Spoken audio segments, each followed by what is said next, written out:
Greetings, my name is Kevin Teare. We are in my studio in Sag Harbor, New York. By we, I mean me and Elise Trucks, art historian, and the woman who wrote the essay in the catalog, Le Horizontal. I currently have an exhibition at Art 92 in Madrid, and they've asked me to say a few words in relation to that exhibit and the line of work which is currently installed there, which is primarily work that I did in the late 70s.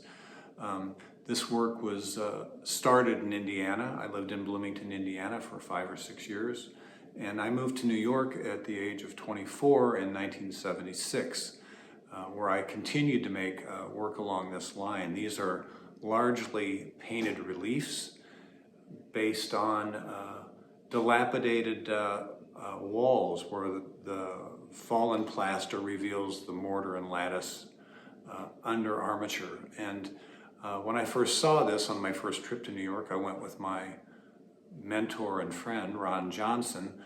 We visited the lofts of Max Gimblett, a painter, and Cornel Verlaine and Trish Seifert, painters. And I saw, some walls that I had never seen that old before, and very much influenced me in terms of seeing this thing and thinking, well, they look like stripe paintings, but they're actually, these sort of sculptural, architectural forms. So when I went back to Indiana, I started making this series. And the original ones were made without mortar. They were just 1x3 boards and 1x2 boards placed over a regular canvas. And they were always horizontal. I never did vertical. I'm not sure why. It might relate to my love of landscape painting. When I first started as an artist, I was outdoors a lot doing plein air painting. The pieces in Madrid currently at Art 92, the first one in order of how they were installed is a work on paper. It's oil on paper.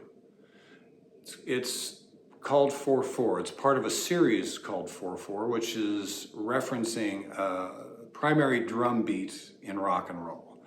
And it also references the Beatles, the Fab Four. I was a big Beatle fan as a kid and still am. And those pieces in 4/4 relate to the color of the jackets in the gatefold of Sgt. Pepper. There's a cyan blue, which is Paul McCartney. There is a bice green, which is John Lennon, a pink, which is Ringo, and orange or vermilion, which was George Harrison. So there are 2 works from that series, oil on paper, featured in the show at Art 92, and as well as the painted relief, which is a 4-piece quadrich, I guess what it would be called, and it's a vertical piece. You'll see it on the video if they attach the video. After that, let's see, there is a diptych, a small diptych called Venus and Mars.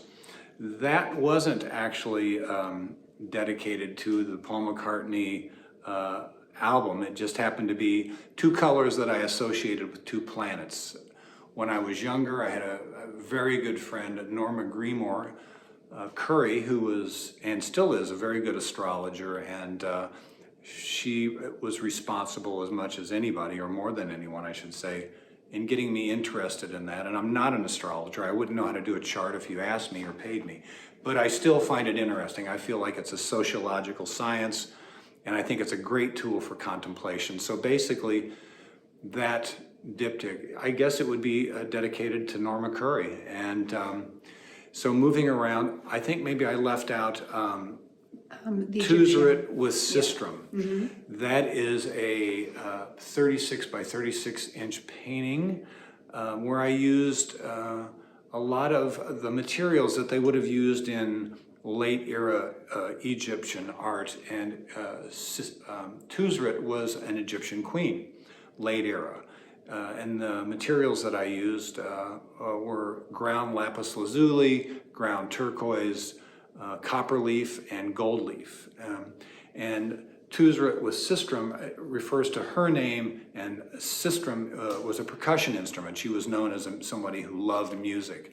That is one of the things that attracted me to her as opposed to any number of other Egyptian queens. But Then we go around and we go through Venus and Mars, and then after that we have a series of watercolors called Zoropepsi. Zoropepsi was a work that I did in Indiana that was shown at Indianapolis Museum of Art, and it was a show that was juried by Ivan Karp at that time. He was ahead of, he had just started OK Harris, he had just left Castelli's, and Robert Doty, who had just left as the director of the Whitney Museum. Anyway, I won some money, and it was very encouraging. It was one of the things that happened where I thought, maybe I should leave Indiana and go to New York. So I did this painting that was one of the first mortar and lattice paintings that I had ever done, and it was exhibited there in the Indianapolis Museum.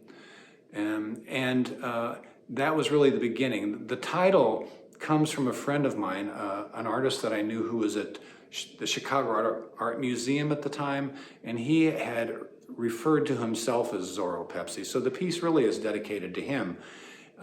His name was Richard Trubsansky. He's a great landscape painter. And when I was in my young 20s, I met Richard when I was 16, and he was literally the first painter that I'd ever met that was my age, where you just knew from the first time you met him, this guy's an artist and he's always going to be an artist. Literally the first real artist I had ever met my age. Yes, he came up with this title. I borrowed it. I dedicated the piece to him. And the pieces that are shown in Art 92 are studies for that. They are all works on paper. They're watercolor on paper. So those are, they have the entire series there. I think there's maybe 16 of them. And so after that, then there are some other earlier studies that are oil on paper. And the first one is Belle Laid, which is a French term, I am told, which means beautiful ugly. And it has to do with people who may not be so attractive, but their beauty is from the inside out, to the extent that maybe you don't even notice the physical thing, you're still in love. And the other one is called Barbizon. And Barbizon, of course, refers to the Barbizon School of Painting in France, of which Camille Corot, one of my favorite artists of all time, is a part of. And I was using colors in that painting that sort of, grays and earth colors that Corot was fond of. And anyway, these paintings came about because I had traveled to New York before I moved there. I went with my friend and mentor, Ron Johnson, and we stayed with a friend of his, Max Gimblett, painter from New Zealand, and Cornel Verlaan, a painter from Holland, who I'd also known in Bloomington, Indiana. He and his wife, Trish Seifert, just had gotten a loft on Lispenard Street. And so when I was visiting these places, I'd never been to New York before, and I saw a lot of these old plaster walls that were distressed. The plaster was falling off, and it was exposing this mortar and lattice, which looked like stripe paintings, but heavy impasto, thick surface-oriented stripe paintings. So when I went back to Indiana, I started making these constructions, and the constructions really referenced dilapidated plaster walls that had been built probably in the early 1900s in these old buildings. In Indiana, a lot of the old buildings had been destroyed or renovated, so there was a lot of urban renewal going along around Indiana at the time. So there weren't as many old buildings as there were in New York, and even the old buildings in Indianapolis or Indiana weren't as old as the old buildings in New York, because New York's older. And so I started making these constructions, and the real primary goal of it was, other than to keep busy and do something that engaged me, was that I was taking the inside of a wall and putting it on the outside. That's the sole metaphor of this whole thing, as far as I can figure out. And I try to have that spirit in my own life today on a lot of different levels. So I hope this goes a little bit towards being able to explain the work that is currently on view in Madrid. Large charm for second chakra. Oh, yes. Thank you, Elise. Large charm for second chakra. I didn't talk about that. That is the piece that's in the window.